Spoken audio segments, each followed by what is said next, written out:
something terrifying is in my backyard. We've got a very real problem, something that walks on four legs, I think, lurking around our property. My wife and I had grown tired of city life. We both worked in consumer banking, and after years of dealing with entitled clients, endless traffic, and living in a bland apartment, we decided we'd had enough. We bought a small piece of land about an hour outside the city, got it for a good price, and looked forward to a quiet life. I planned to focus on a little website I'd been building, and my wife wanted to write children's books. When we first toured the property with the realtor, I noticed something odd. In the farthest corner of our 4-acre lot, there was a square patch of ground, maybe 3 feet across, where nothing grew. Everywhere else, the grass was thick and healthy, the kind that looks like it would choke a lawnmower. But this one patch was completely barren. It looked like it belonged in Death Valley. I asked the realtor about it. She just shrugged, and I quickly forgot about it. Our dog, Horace, never did. From the day we moved in, he was obsessed with that spot. As soon as we opened the car door, he darted straight for it and began circling, sniffing the edges, but never once stepping onto the barren soil. It took us 4 days and several trips back and forth from the city to move in fully, and every single day Horace had to be physically dragged away from that patch. At night, I'd carry him back to the house myself. It was strange, sure, but we were busy settling in. And honestly, Horace had always been a little strange. He had this habit of eating dirt out of potted plants, which always annoyed my wife. So his fixation with the soil didn't alarm us right away. But once we were settled, my wife insisted on calling the vet. Horace still hadn't stopped. Every day from sunrise to sunset, he circled that patch of ground. Sometimes he'd crouch low, like he was waiting for something. One night I got up for a glass of water and found him sitting at the back door, perfectly still, just watching the yard. If he was sleeping at all, we didn't know it. My wife arranged for a house call, paid extra for it, and the vet came out to take a look. He was concerned. Horace had lost weight. He was clearly exhausted, constantly moving, never eating, never resting. My wife was heartbroken. I was too. We decided to crate him and force him to rest. I told my wife I'd go out in the morning and dig up that dead patch of earth. Maybe it was a buried toxic barrel or something. Whatever it was, I was done ignoring it. But I was already too late. When we woke up the next morning, Horace was gone. The molded plastic around the metal grate of his crate had been gnawed clean through. Bits of broken plastic were scattered on the floor, mixed with 3 of Horace's teeth and a trail of dried blood that led all the way to the back door. How he managed to get out of the house, I couldn't say. Maybe we'd forgotten to lock the door. Wouldn't have been the first time. I told my wife to stay in the bedroom while I followed the blood trail, bracing myself for the grim possibility that I might have to put down my own dog if something else hadn't gotten to him first. I found him sitting by the barren patch of land, or where it used to be. There was a freshly dug hole there now. His muzzle was stained red, and he had something clutched gently in his mouth. But he didn't look rabid or crazed. In fact, for the first time since we'd moved in, he seemed calm. His tail wagged when he saw me, thumping the ground like he was happy to see me and wanted me to stop creeping toward him like he was dangerous. I approached slowly, crouched low and cautious, keeping my eyes on the teeth he still had left. I reached out and patted him on the head, carefully, and he didn't flinch. The hole behind him was empty. I expected him to resist when I reached for the object in his mouth, but instead, he gave it up willingly, looking up at me and panting like a dog who just finished a job well done. It was a small old hand mirror. The frame was silver, ornately decorated, and the glass itself had faded to a deep, dull black. It was clearly an antique. I thanked Horace quietly, and when I told him to come back inside, he followed without hesitation. Whatever strange obsession had gripped him seemed to be gone now, like the mirror had put an end to it. My wife cried when she saw him. She hugged him tight and kept poking around in his mouth to inspect the damage to his teeth, which made me a little uncomfortable, but I didn't say anything. I figured if the mirror was as old as it looked, it might be worth enough to cover the dental bills. I chalked the whole thing up to one of those strange rural stories I used to daydream about back when I was stuck in the grind of the city. I left the mirror on the table for appraisal later, and we went on with our day. That night, we woke to the sound of Horace whimpering. Normally, he slept curled up at the foot of our bed, but now he was crammed far beneath it, shaking and whining, a foul-smelling puddle of urine spreading across the wooden floor. A cold shiver ran down my neck, and the hair on my arm stood straight up. Maybe it was some smell or a sudden drop in temperature that I didn't consciously register, but every part of me knew, instinctively, that something was terribly wrong. I rushed to the window, but my city instincts let me down. Out here, a mile from the nearest neighbor, streetlights didn't exist. The porch light was off, and the moonlight barely offered any visibility at all. Still, I saw enough, or rather, sensed enough, that my knees nearly gave out beneath me. My stomach twisted in a way that felt ancient, primal. There was something outside, something huge. It was massive, at least the size of an elephant, and moving through the dark with the heavy, deliberate breath of a predator. I couldn't see it clearly, but the shadow of its bulk was unmistakable. It gave me the terrifying impression that it could smash through the walls of our house with no more effort than pushing over a chair. My wife, stirred by my reaction, came to the window. She stifled a scream when she saw the looming shape. Horace hadn't stopped whimpering. The thing outside was moving, circling the house, and I didn't just hear it, I felt it. Each step sent faint vibrations through the wooden floorboards beneath our feet. Every instinct in me screamed to run, to grab my wife and dog and bolt out the back door. But I resisted, and thank God I did. Whatever it was fast. Something with a stride like that could have run us down in seconds. It wasn't rushing, it was circling, patiently, deliberately. I grabbed my little Glay .357 revolver, all too aware of how useless it would be against something that large. We bundled into the closet, my wife, Horace, and I, and huddled together in the dark. I dialed 911 with trembling fingers, and we cried as we tried to explain what was happening. The dispatcher was skeptical at first, clearly thinking we were pulling some kind of prank. But after enough pleading and detail, she agreed to send someone. The officer showed up just after 5 in the morning, as dawn broke. He banged on the front door. Whatever had been out there was long gone, but it wouldn't have taken much effort to prove we hadn't imagined it. There were deep impressions in the dirt outside, broken branches, disturbed soil. We managed to convince the cop that we were serious. He offered some condescending but well-meaning advice. Keep your porch light on. Look into bear spray. That was the end of the first horrible night, just 2 nights ago. But it came back again last night. My wife fell into full-blown hysteria. I kept her in the bathroom, breathing into a paper bag, with Horace curled at her feet. I had to see it again. I had to try and understand. I trained a floodlight on the yard behind the house and watched from a narrow crack in the curtains. Even under the harsh glare of that light, I still couldn't make it out clearly. It was black, utterly black and hulking, but beyond that I can't describe it. Anything else would be pure speculation, the desperate guesses of a man trying to put a face to his fear. The worst part, it didn't do anything. It just prowled again and again around the house, slowly, silently, purposefully. It wasn't attacking, at least not yet.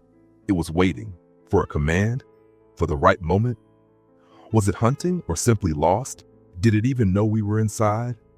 I went down to the lower level of the house, hoping maybe I could get a better sense of what was happening. Maybe there'd be a sign, a clue, anything. The first thing I noticed was the mirror, still sitting on the table. Its blackened glass now shimmered with a faint, eerie glow in the dark. Just looking at it sent a spike of panic through me. Even now, just remembering it makes me want to pack a bag and drive until I'm across the state line. Still, I forced myself forward. I crept toward it, as terrified as I've ever been in my life. I picked it up and looked into it. At first, all I could see was my own dim reflection staring back at me. But then behind me, shapes began to form. Two shadows, faint and indistinct, stood just over my shoulder. I spun around, heart hammering in my chest, on the edge of tears. But there was nothing there. I didn't even have time to process what I'd seen.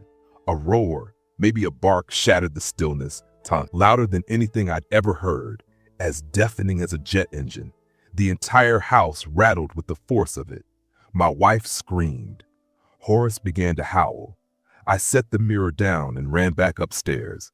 We huddled together in silence, waiting for the next sound. But nothing followed. Somehow we made it through the night. I'm not a fool. I know this all ties back to that mirror Horace unearthed. It has to go. It needs to be as far away from us as possible. But when I tried to take it out of the house, Horace charged me. He bit down on my leg with everything he had and wouldn't let go. This wasn't a game.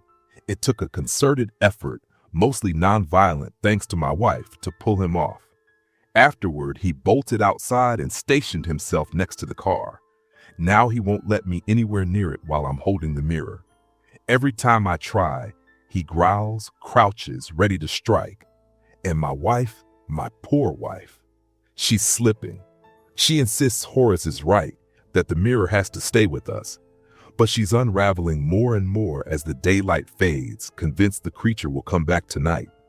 I'm seriously weighing the idea of just grabbing her, throwing what we need in the car, and leaving everything else, including the mirror, to rot. But then again, nothing's actually happened. Yes, it's terrifying, but the shadowy thing hasn't attacked, hasn't broken in. Just one bark. Just one. It feels insane, doesn't it? That I might throw away everything we've worked so hard for. 15 years of grinding through thankless jobs over a mirror that our dog dug up in the backyard? When I say it like that, it sounds absurd. Honestly, I'm just exhausted. I don't know what to do next. I just wish I could sleep, clear my head, think straight. But sleep feels like the last thing I'll get right now. Things have gotten worse. Night has fallen again. Our fourth in a row with the creature, and it's back. This time, there's no doubt in my mind that we're in real danger. We've barricaded ourselves in the bedroom. If there was any uncertainty before, it's gone now. But it's too late. I want to say, for whatever it's worth, how grateful I am to those who offered advice. Some of you seem to possess a troubling familiarity with the kinds of impossible things that most people refuse to believe exist. I read through your comments last night. While my wife clutched Horace so tightly, I thought the poor dog might suffocate. You helped us more than you know. So now, I feel like I owe you something in return. I need to tell you what's happened. Maybe it won't change anything. Maybe we'll be dead, or something worse, by the time anyone reads this. But I want the story out there. There's a long list of things I'd hoped to do, things I thought were still ahead for us. But I don't think any of them are coming to pass now. The house is shaking more violently than it ever has, and whatever's out there, our shadowy captor, is in a frenzy tonight. This is the night. I can feel it in my bones. Strangely, after everything that's happened since sundown, I don't know if I'm even that upset. Maybe I'm just ready for this to be over. Last night was bad, as the 2 nights before had been, but nothing escalated. Nothing new, at least, not until the end. I decided to take some advice and try to capture a photo of the thing with my phone. Completely pointless, it turns out. All I got was black on black. Even with the flash, which I somehow worked up the courage to use, it was useless. I never got a clear view of it, not with my eyes and certainly not through a lens. The creature stayed 20 feet away, prowling in its usual wide circle around the house. It didn't roar, it didn't charge, just the same heavy, deliberate steps. But then something else happened. As I stood at the back door, watching and waiting while the creature moved along the opposite side of the house, I saw them, two figures, human-shaped, just standing in the darkness, watching me. I couldn't make out any detail. There were no faces, no motion, just the vague silhouettes of people, or something like people. It took a few minutes before I was sure I wasn't imagining it. They were there. They didn't move. They didn't speak. Just watched.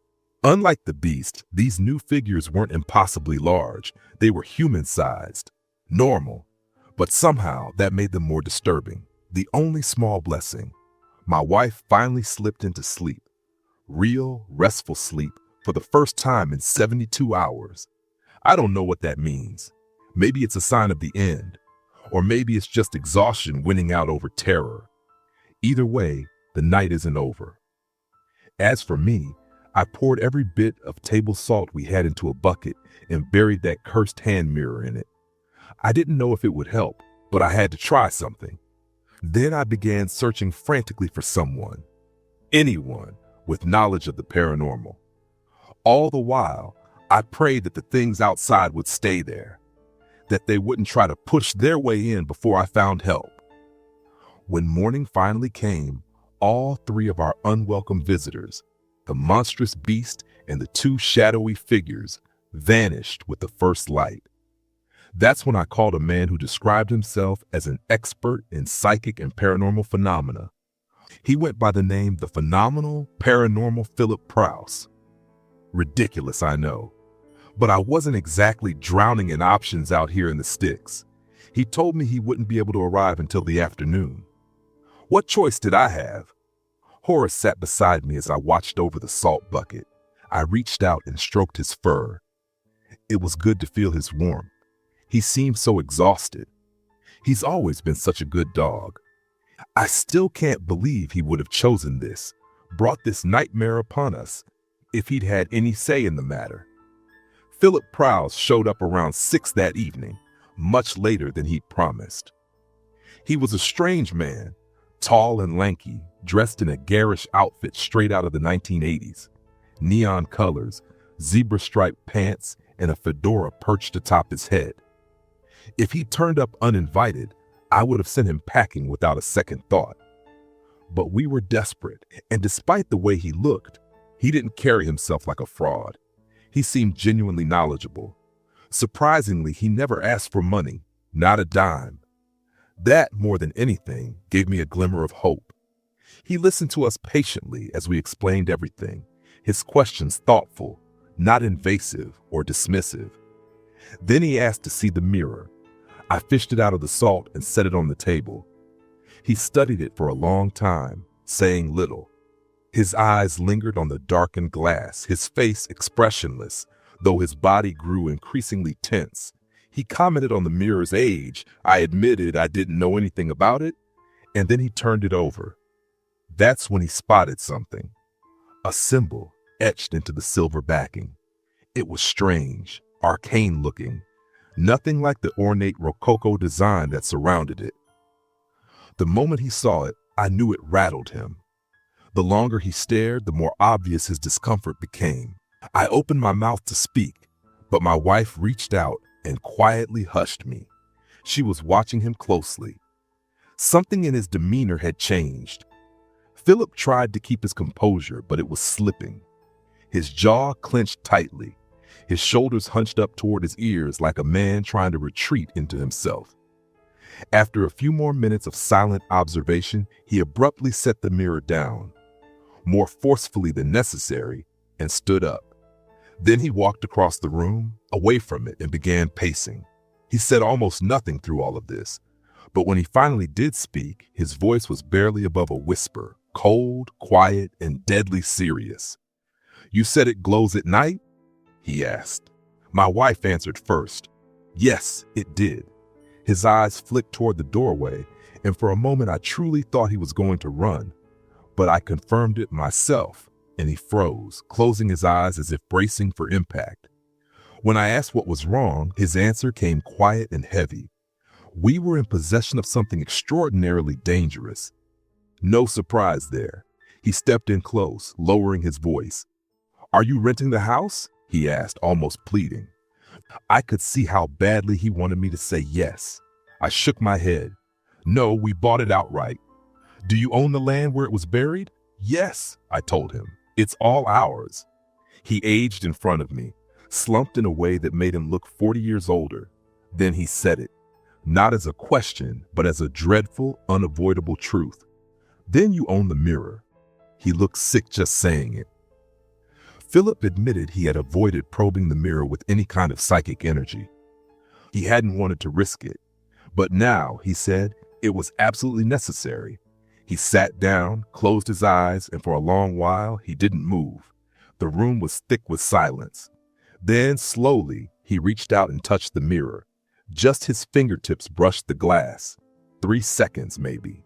Horace growled, deep and guttural, and in the split second I looked down to calm him, Philip screamed. A sharp, high-pitched wail. He collapsed to the floor in convulsions. There was no time to react. My wife was already rushing to his side, trying to help, screaming his name. When he stopped seizing, he lay flat, trembling, and vomited across the rug. He tried to stand awkward, shaky, like he was learning how to walk all over again. "I'm so sorry," he gasped, gathering his scattered things. "There's nothing I can do." He started for the door, still unsteady, still pale. Panic rose in my chest. "What can I do?" I asked, desperate. He stopped. He giggled. It was a terrible, unhinged sound, too high, too fragile. "There's nothing you can do either," he said. "Take my advice." He turned, eyes wild, completely detached from reality. "This will sound bad," he continued, voice trembling, "but shoot your dog. Shoot her, then do yourself. It's the best way. You're never going to escape this. You can't even leave that cursed thing behind. They'll follow, because you own it." He was nearly out the door now, tears in his voice. "Oh God," he said, choking on the words. "They're going to find you. They're going to take it back. Oh God." I didn't even have time to call him a crazy bastard before he stumbled out the front door. He was in his car and tearing down the driveway like the house was about to blow sky high. I think I just sat back down in the chair.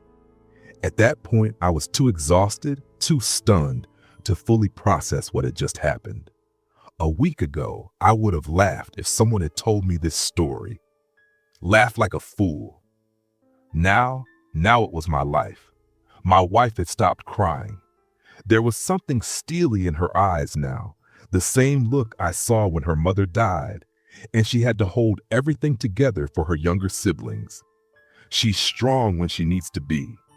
Quietly, firmly, she said, "No matter what Philip said, we have to at least try to escape."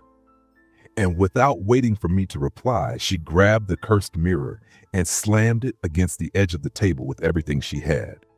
It slipped from her grip and hit the wood with a flash of that same pale, unearthly light it glows with at night. It clattered to the floor, completely intact. Not even a crack, just sitting there, mocking us. I wanted to scream. As much as I agreed with her, it was already dusk. God, if only Philip the Phenomenal had shown up half an hour earlier, we might have had a shot. We might have made it out. Almost on cue, we heard it. Heavy footsteps outside. Then another, and another. The endless nighttime patrol had begun again. My wife looked at me. "We have to try," she said. "We can't do this anymore." I nodded. That was all it took. We didn't go upstairs for clothes or keepsakes. We didn't say goodbye to the house. The sun was already gone. I just whistled for Horace, and we stepped out the front door and into the encroaching dark. The beast was on the far side of the house. If we were going to run, this was our moment. Our garage isn't attached to the house. It sits about 50 feet away. And that's important, because in the last few nights, I'd seen the monster pass between the house and the garage more times than I could count. Almost like it was guarding the space, keeping us boxed in. But if that was its goal, it needn't have bothered. We'd never dared to try, until now. One of the shadowy, human-like figures stood directly between us and the garage, motionless, like it was posing for a nightmare. Just remembering her makes me feel sick. There was a moment where I seriously considered taking Philip's advice. How do I write this down and try to forget it at the same time? What kind of survival is even worth it if she is waiting for me in my dreams? It was my wife, or rather, the twisted reflection of her. If a photo negative of her existed, this was it. Black skin, black teeth, white pupils, the inverse of everything she is in waking life. A living shadow. The sight was too much, too surreal, too awful. It was like falling headfirst into the ravings of a madman. My wife saw her doppelganger and fainted on the spot. I don't even know how I had the reflexes to catch her, but I did. And then her shadow sprinted toward us with a level of fury and hatred I didn't think the world could contain. In that moment, I knew Philip had been right. If we were lucky, this thing was just going to kill us. Then Horace threw himself at her. She didn't make a sound, but Horace yelped, and I had no time to check. I hoisted my wife into my arms and ran for the house as fast as I could. The ground trembled beneath my feet, and I could hear those thunderous jet engine roars approaching. The beast was coming. I threw the door open, shoved my wife inside, then turned, searching, hoping. Horace was limping toward me, dragging one leg, fleeing from a pulsing, writhing shadow that bent reality just by existing. I grabbed him and pulled him through the door, slamming it shut behind us. We made it upstairs and barricaded ourselves in. I've spent the last few hours tending to my wife. She hasn't said a word since. She just lies there, staring up at the ceiling, eyes wide and blank. Horace hobbles around on 3 legs now, and he started peeing all over the house. He's in pain. We all are. About an hour ago, the beast went on what I can only describe as a full-blown rampage. The noise was deafening. My ears are still ringing. I don't know exactly what it destroyed, but from the sound of it, the garage is gone. Then the entire house began to shake, more violently than ever before. For a moment, I truly thought it was going to collapse on top of us. I waited, heart pounding, for the wall to cave in, for those enormous black teeth to close around us. And honestly, part of me thinks that would be a mercy compared to whatever horror my wife's shadow self has planned for us. It hasn't happened yet, but I can feel it coming. I think we're going to die tonight. I didn't know fear could burrow this deep. It's like it's taken root inside me until there's nothing left but the fear itself. And with it comes a terrible, cruel clarity. Like some great inevitable has finally revealed itself, as if it had always been there, just waiting in plain sight. I didn't know what else to do, so I started writing one final message, telling our story, hoping it matters. I'm torn. I don't know if I want people to come here and try to destroy the mirror, or if I should beg them to stay far, far away from this place forever. But writing this all down, shaping the chaos into this twisted narrative, it's given me one last burst of purpose. I know that I'm going to try something. One final idea, a long shot, a Hail Mary. I'm going to take the mirror and walk outside with it. I'm going to confront them. Just typing that made me vomit. But if I don't come back, I want someone to know I tried. I went out there to fight for my family. If they want the damn mirror, they can have it. Let them drag it back to whatever hell they crawled out of. If I survive, if by some miracle I make it, I'll come back and tell you. I owe that much to those of you who've stuck with me. You've helped me more than you'll ever know. No matter what happens, thank you for listening. Wish me luck. The house is shaking again, harder now. It feels like, oh God, he's on the roof. Oh God, oh Christ, he's on the roof. I was typing the final words of my plan to go outside and confront the monsters when the house shuddered again, harder this time, and I heard something crash through the roof just beyond the hallway. Looking up, through a ragged hole in the ceiling, I saw it, a massive shadowy tail, flicking back and forth with eerie precision. In that moment, all the thuds and shakes we'd been hearing made sense. It was above us, on the house. I hit send and hurled myself over my wife. She still hadn't moved, hadn't spoken, just stared wide-eyed, unblinking but alive at the ceiling above. Horace was there too, curled against us, shivering and whimpering. We stayed that way, all three of us piled together on the floor, for what might have been 30 minutes. Horace whined. I prayed with my eyes squeezed shut, and we waited for the final collapse, for the beast to break through and for the end to finally come. But it didn't. Gradually, almost imperceptibly, courage began to trickle back into me. Fear was still there, overwhelming, ever present, but now it was laced with a bitter resolve. I pulled myself up. I had to follow through. The plan I had formed while writing my last goodbye, it was the only thing left. Getting to the door took 3 attempts.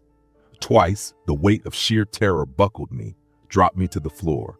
I had to calm myself, breathe, wait for the thunder of my heart to settle enough to let my legs move. On the 3rd try, I made it. Before I stepped out, I turned and looked at my wife one last time. She still wouldn't respond. And if she wouldn't respond to me, she wouldn't scream when the end came, when those white eyes and black teeth surged up the stairs to claim her. Maybe that was mercy. Downstairs, I found the mirror still lying on the floor, perfectly intact, untouched by all of our desperate efforts to destroy it. I picked it up. Horace limped at my side, as always, unwilling to be left behind. I knew there was nothing I could do to keep him away, and honestly, I was grateful. In a world that had unraveled into madness, his loyalty was an anchor. Wherever the shadow that wore my wife's face had gone, it didn't matter. Not yet. The great beast above was the priority now. I wish I could say I had some great strategy, some trick or knowledge to fight it with. But all I had was the mirror, and a desperate hope that it meant something to them, that maybe, just maybe, they wanted it back or feared it or something. They hadn't entered the house while it was inside. That had to count for something. I took a deep breath and stepped outside. Slowly, I backed away from the house, facing it, the mirror held up in front of me like a shield or a weapon, like a knight with a sword drawn, ready for whatever might come. But nothing came. The beast was perched on the roof like some terrible living gargoyle, easily half the size of the house itself. Its form was too dark to fully make out in the night, just the occasional flick of its long, swaying tail catching the faint light. A low, deep growl rumbled from its chest, the sound like a semi-truck idling inches away. It didn't move. It just crouched there, silent and massive, its gaze heavy on the land below, watching, waiting. And I stood frozen, staring back in awe and terror at this terrible shadow god, this hulking shape of black impossibility, my hand gripping the ancient mirror like it might somehow save us. At last, I turned my back to the beast. Strangely, it was a relief. Ever since we'd seen my own wife, I'd come to believe that she was the true threat. The beast might tear me apart, but she could do far worse. Whatever horrors awaited us, I was more afraid of her than of the massive thing crouched on my roof. I moved out into the vast expanse of my backyard, 3 acres wide, empty and exposed. From above, I imagined it looked like a hollowed-out scar in the middle of a forest, surrounded by dense, unbroken woods on every side. I crept forward, mirror still in hand, glancing back at the house every few steps. Nothing moved but me and Horace. Maybe I can destroy it, I thought, in a moment of desperate optimism. Maybe, just maybe, this will work. Maybe this will be the turning point. And then he was there, quick as a lightning strike. I had feared this moment from the second the sun went down and that twisted mockery of my wife attacked us. I hadn't dared to dwell on the idea. But deep down, I had known. Of course he was here. Him, me. He had always been coming. Horace went wild, barking and snarling like a demon himself. But the sound was already fading from my ears. 6 feet in front of me stood a perfect inverse of myself. Skin black as a starless void, features just familiar enough to send my stomach twisting. Where light should have been, there was dark. And where dark should have been, there was blinding light. The whites of his eyes were pitch black, and his irises blazed with a demonic white fire that seemed to cut right through me. I couldn't look away. I was held there, locked in place by the sheer force of his gaze. My unwife stood behind him, but she didn't matter anymore. The monster on the roof didn't matter anymore. Everything else fell away. Sound vanished. Even the constant nighttime wind that had always whispered through the yard went silent. I was sealed in a vacuum, face to face with the thing that wore my own features. And then it hit me. A rush of thoughts, emotions, fury, and something deeper. Something ancient. Visions, not dreams, not hallucinations, but real visions, like the kind fanatics speak of in hushed, reverent tones. Apocalyptic, prophetic. I had always laughed at people like that, scoffed at the devout. But now they surged into my mind with a force that shook the foundations of everything I believed. There I was, stabbing my wife to death as she lay in bed. There I was, walking through a crowded mall with a shotgun, turning it into a slaughterhouse. There I was, gripping Horace by the lower jaw and tearing it clean off, vivisecting him while I laughed. Always laughing. The clarity of those visions hasn't left me. I pray it will someday. But the smell of hot blood, metallic, thick, iron heavy, still lingers in my nostrils, burned into my senses by scenes that never truly happened, but may as well have. A litany of horrors paraded through my mind, each one more grotesque than the last, and worse. I reveled in them. Here I was, gnawing on the stomach of a man I'd killed in cold blood.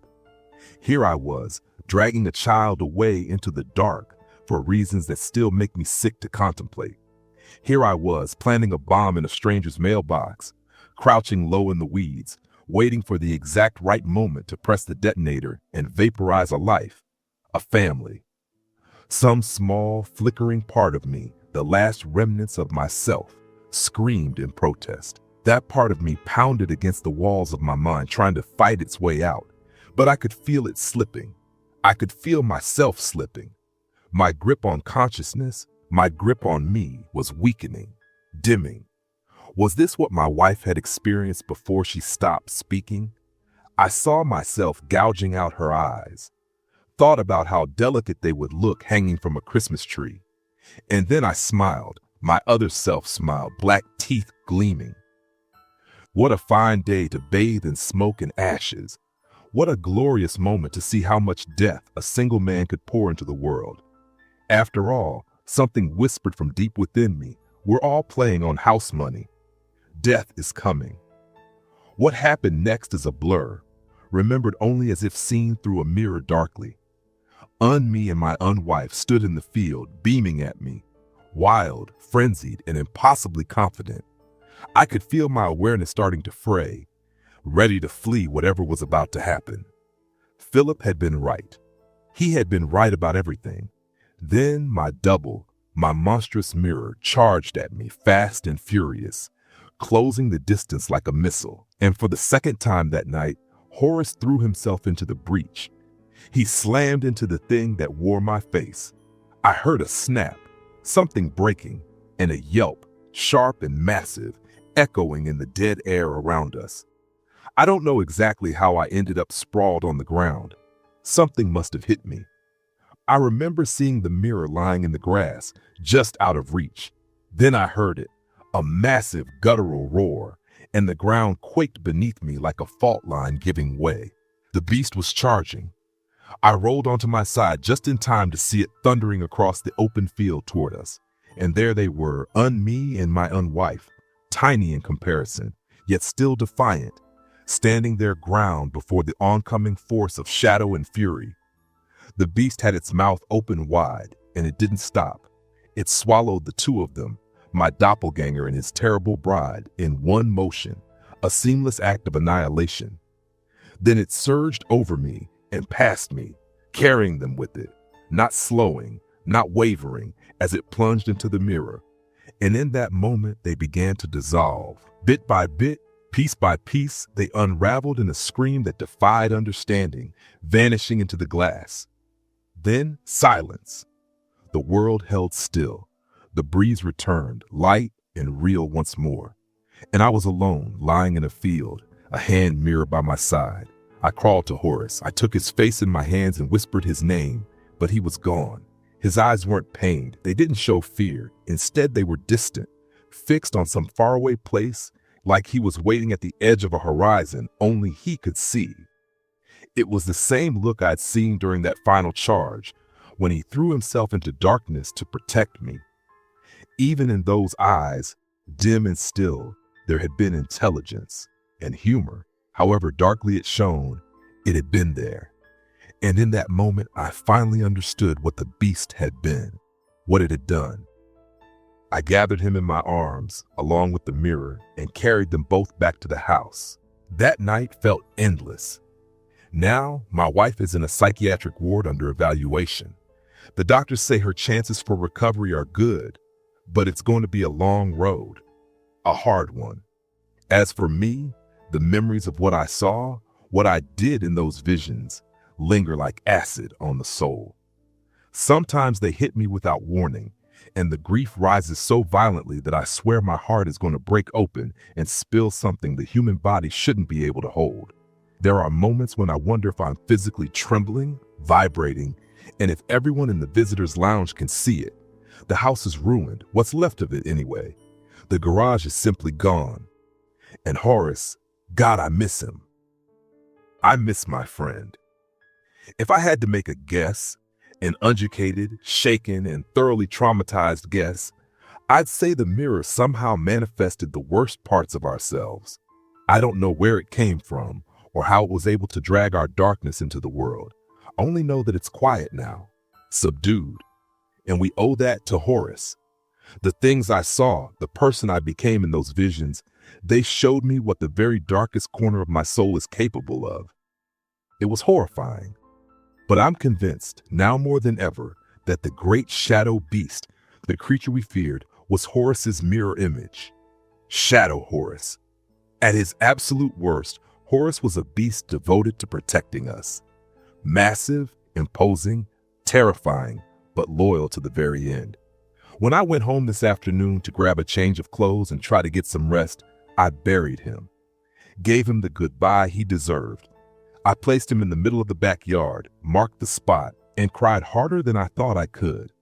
He won't be there anymore to nudge my hand during movies or sit by the table and beg for scraps at midnight. All I have left are memories and a quiet hope that whatever part of him was good and kind and light is at peace somewhere beyond this mess. And I've decided to keep it. It's here with me now, resting on the seat beside me as I write this. It glows faintly, but not like before. That sharp, blinding light is gone. I don't think the shadows are coming back. They can't.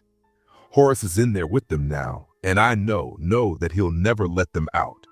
The mirror will serve as a reminder of the worst in me, of what I'm capable of if I ever let my guard down again. And if the reflection of my darkness doesn't stop me, the memory of Horace will. I don't think it can hurt me now. I don't think I will hurt me now. Though the potential is always there, that's the truth the mirror showed me. But I won't let it happen. It might as well be a nightlight. That's all I have left to say. I'm going to take care of my wife now. I'm going to grieve my friend. Thank you for listening, Reddit. And if you're out there, Horace, even though I know you're not reading this, I miss you, buddy. Rest in peace.